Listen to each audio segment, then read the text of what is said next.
श्रीहित प्रेमानंद गोविंद शरण जी महाराज। राधे राधे का जाप करते हुए जिसने जीवन को राधा में विलीन कर दिया, वो है वृंदावन के अनन्य संत श्री प्रेमानंद जी महाराज। श्री प्रेमानंद जी महाराज का जन्म उत्तर प्रदेश के एक छोटे से गांव में हुआ था।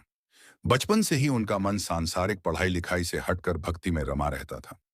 माता पिता उन्हें सामान्य जीवन देना चाहते थे, पर बालक का मन तो राधा रानी के चरणों में लग चुका था। बहुत ही अल्पायु में बालक प्रेमानंद ने घर त्याग दिया और नंगे पांव, बिना पैसे बिना भोजन के सीधे चल पड़े वन की ओर। महादेव की शरण में और साधु संतों के सानिध्य में रहकर उन्होंने धर्मशास्त्र का अध्ययन किया और अपने जीवन के परम गंतव्य अर्थात श्री लाडली जू का हृदय कमल श्री वृंदावन में क्षेत्र संन्यास लिया। जहां प्रेम है वहीं राधा रानी का वास है और वही उनका परम लक्ष्य। वृंदावन पहुंचकर वे गलियों में राधे राधे कहते घूमते, कभी यमुना किनारे बैठकर भजन गाते, कभी गोवर्धन परिक्रमा करते। उन्होंने कभी किसी से कुछ नहीं मांगा, जो मिला उसी में संतोष किया। धीरे धीरे वृंदावन वासी उन्हें जानने लगे। वो एक परम पुनीत दिव्य आत्मा जो मिट्टी पर सोते थे मगर हर किसी के मन में प्रेम जगा देते थे। उनकी आंखों में ऐसा तेज था मानो राधा रानी स्वयं वहां निवास करती हों।